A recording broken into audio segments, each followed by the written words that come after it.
Metre की दूरी पर मौजूद एक मदरसे में हुई।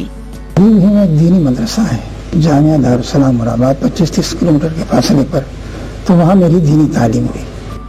शुरुआती तालीम हासिल करने के बाद 1954 में वो अपनी जमीन छोड़कर दिल्ली आ बसे, जिसके बाद आला तालीम के लिए उन्होंने मद्रास यूनिवर्सिटी का रुख किया और वहीं से आला तालीम हासिल की।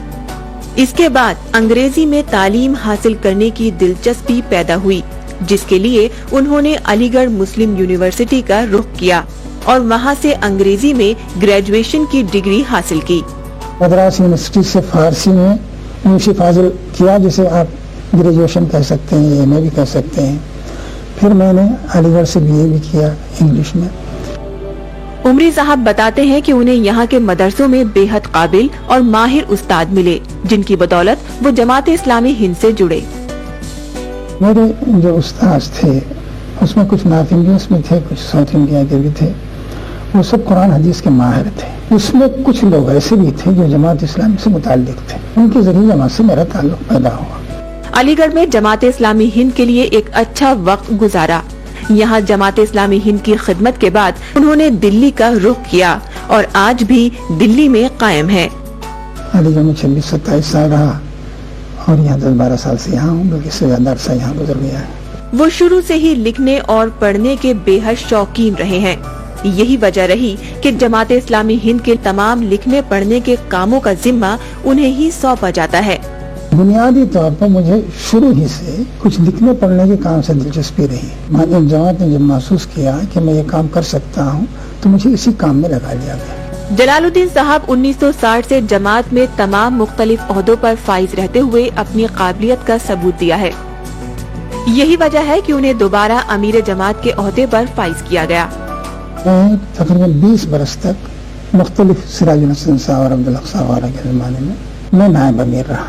फिर 2007 में इसी बाड़ी ने मुझे अमीर मुंतखब कर लिया।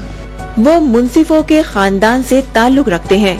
टीपू सुल्तान के जमाने से ही उनका खानदान मैसूर से तमिलनाडु जा बसा था। हमारी फैमिली के बारे में कहा यह जाता है कि ये टीपू सुल्तान के जमाने में उधर मुंतकिल हुई थी और उस जमाने में सरकारी तौर पर एक ओहदा होता था मुंसिफ का, वो गांव का जिम्मेदार होता था। हमारा खानदान मुंसिफ का खानदान था। उन्होंने कई किताबें भी लिखी हैं। उनकी किताबें इस्लाम और औरत के इर्द गिर्द घूमती हैं और गहराई से उनका जिक्र करती हैं। मेरी जो किताबें हैं उनमें कई बातें मेरे सामने रही हैं। एक बात तो ये रही है, इस्लाम और मुसलमानों के बारे में जो गलत फहमियाँ हैं वो दूर हों और इस्लाम की सही तस्वीर पेश हो। इसी तरह मैंने औरतों के हुकूक के बारे। एक बात ये है, इत्तिहाद का सबूत दीजिए। देखिए, ये हम ये कहते हैं इस मुल्क में हम 20 करोड़ हैं, सुनने वाले भी हैरान रहते हैं।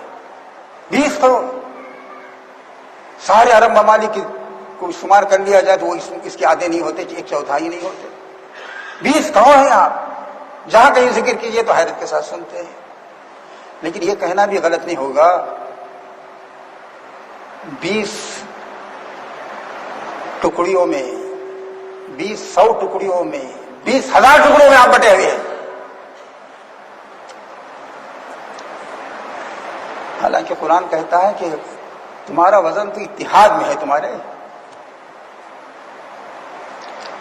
और अगर तुम्हारा इत्तिहाद बाकी नहीं रहेगा तो खत्म हो जाएगा। और जिन मसाइल पर हम लड़ रहे हैं, ना दीन में उसकी कोई अहमियत है, ना दुनिया के लिहाज से कोई अहमियत है।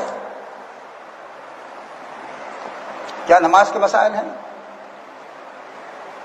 क्या नमाज ऐसी नहीं ऐसी होनी चाहिए? क्या कोई फकीर ये कह सकता है कि मैंने जिस तरह नमाज पढ़ी है वो नमाज नहीं हुई, नमाज दोहरानी चाहिए? फिर किस लिए जान दे रहे हैं? है कोई आलिम ये कहे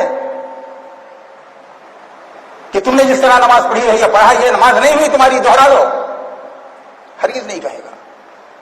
लेकिन इसके बावजूद हम लड़ रहे हैं, मर रहे हैं।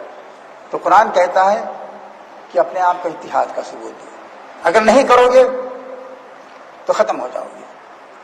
और इत्तिहाद की बुनियाद कोई और नहीं, सिर्फ अल्लाह और उसके रसूल की इताअत हो।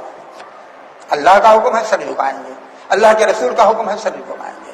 فرمایا واطیعوا اللہ ورسولہ، اللہ اور اس کے رسول کی بات مانو. اللہ کی بات آ گئی سر جھکا دیا، اللہ کے رسول کی بات آ گئی سر جھکا دیا، تسلیم کر لیا.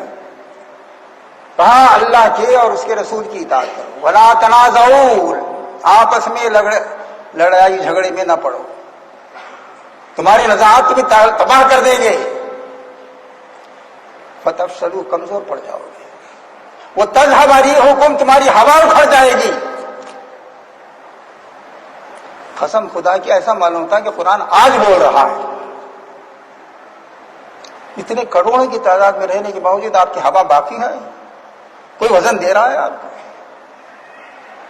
55-56 ممالک مسلمانوں کی کوئی وزن دیکھ رہا ہے؟ کوئی پوچھ رہا ہے ان سے؟ ہر ایک ڈکٹیٹ کرا رہا ہے ہم کو. تو قرآن نے کہا تم اگر آپس میں لڑو گے تو تمہاری ہوا اکھڑ جائے گی، بے وزن ہو کے رہ جاؤ گے. اور ہو گئے. اور راستہ یہ بتایا تمہاری جوڑنے والی چیز خدا اور رسول کی اطاعت ہو. اللہ کا حکم ہے اس پر عمل کرو.